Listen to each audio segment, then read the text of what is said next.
Hey there, welcome back to the Greater You. Remember to like and subscribe to this channel so that we can keep giving you great content as the years go by. We already have a suite of something like 80 videos or more already up for you guys on various topics in all the 7 areas of wellness, from mental and emotional well-being to physical and everything else in between.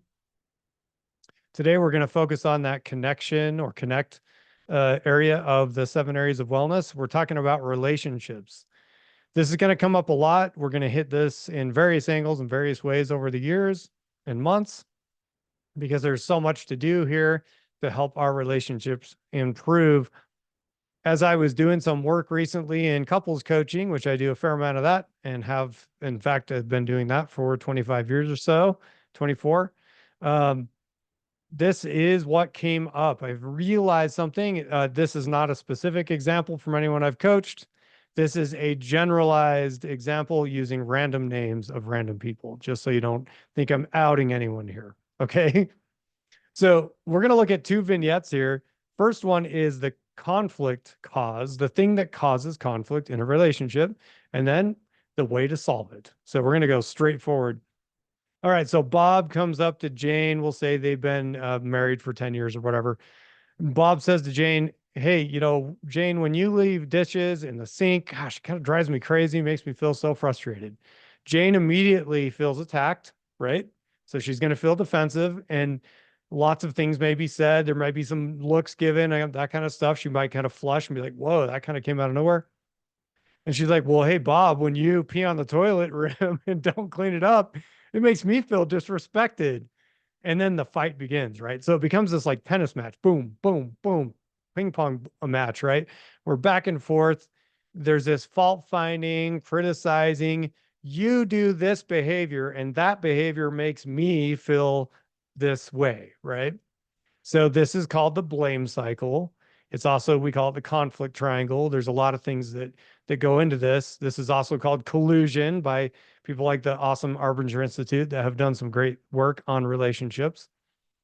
So this is a clear problem, right? We've got an attack. Your behavior makes me feel some way, right? Guess what? Newsflash, other people's behavior don't make you feel anything. You, we, me, I am in charge of my own emotions. Other people's behavior is their behavior. How I respond to that is up to me. So there's this problem in relationships, particularly in like close-knit romantic relationships, sometimes family relationships, work relationships, where people love to blame someone else's behavior for my feelings, right? So I'm taking my feelings and putting them onto someone else. Wow, that's really ugly. Don't do that. Okay. That causes conflict every single time. I promise. Okay. When you do that, it makes me feel this way. Now, a whole bunch of people watching this video are like, well, yeah, like when people do stuff, it makes you feel things. Well, there's a lot more choice involved. And I would say practice the principle of accountability. And it's hard. I get it. I have done this 10 billion times myself where I feel like someone's behavior makes me feel a certain way. But because of all my training, I'm constantly thinking like, that's baloney. People don't make me feel certain ways. I get to choose how I feel and respond, right? Certainly people can invite us, people can, invite us into an emotion, right? Here, certainly Bob's accusation can invite Jane into feeling disrespected or frustrated. Jane's behavior towards Bob can invite Bob into feeling frustrated or hurt. But really, we have to choose and own our own feelings and fix things. So how do we fix this relationship conflict cycle? Because this happens all the time in relationships. Your behavior makes me feel X, Y, or Z. The person gets defensive and the ping pong match begins. Let's take a look at our second vignette. What if it was a completely different scenario and Bob comes up to Jane and says, hey, Jane, how was your day or whatever? And, actually gives her a hug and, check in on her from her long day. Hey, I've noticed that, I've been rushing around too fast to get stuff done after dinner, and I keep leaving. Bob's owning it. I keep leaving dishes in the sink. Back in the first vignette, do you notice that Bob was accusing Jane of leaving dishes in the sink? Well, is Jane the only human being that eats food in this household? I doubt it. Right? So Bob probably uses dishes too. So in the second one, he's like, yo, I've been rushing so fast that I've been leaving dishes in the sink. I'm really sorry about that. I'm going to step up and do better. By the way, how was your day? How are you feeling? So notice the difference here. Bob is owning his behavior and he's actually asking how his behavior is impacting Jane. Total reversal of the conflict cycle.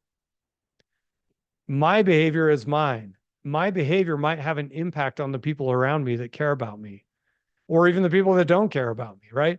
If I cut you off when I'm driving because I feel like my time is more important than yours, and I cut you off when I'm driving, that's my behavior. I'm the one that cut you off. And if you notice this, guys, you'll be like driving along. This at least happens here in America.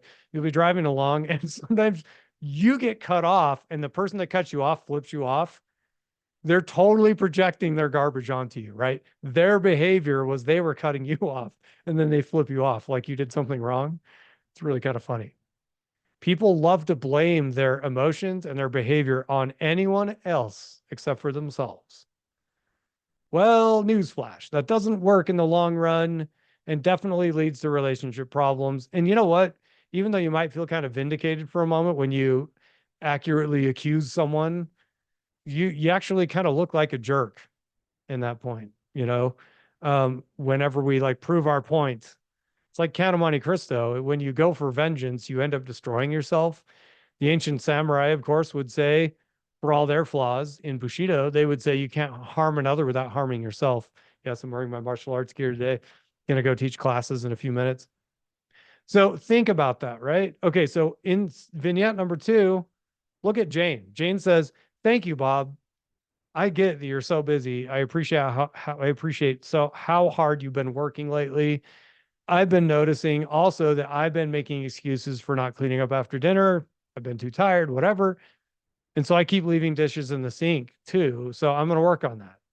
Um, Notice that Bob didn't even ask Jane to do anything. Now, don't be passive aggressive when you use this second way, when you use this conflict solution. If you try and manipulate your spouse by doing item number 2, or it's vignette number 2, the solution to conflict, they're going to like spider sense their way right through that. And they're going to be like, what the heck? You're totally manipulating. And they're going to get pissed.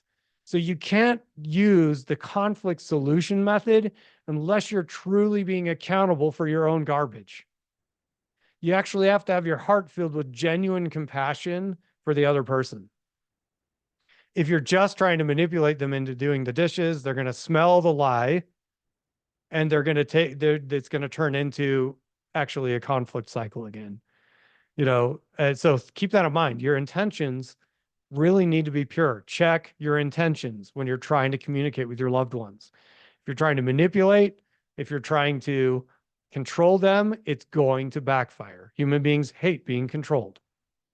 So if you do that second one, or, you know, and you do it in kind of a clean way where you're being truly accountable and actually genuinely, hey, how was your day? How are you feeling?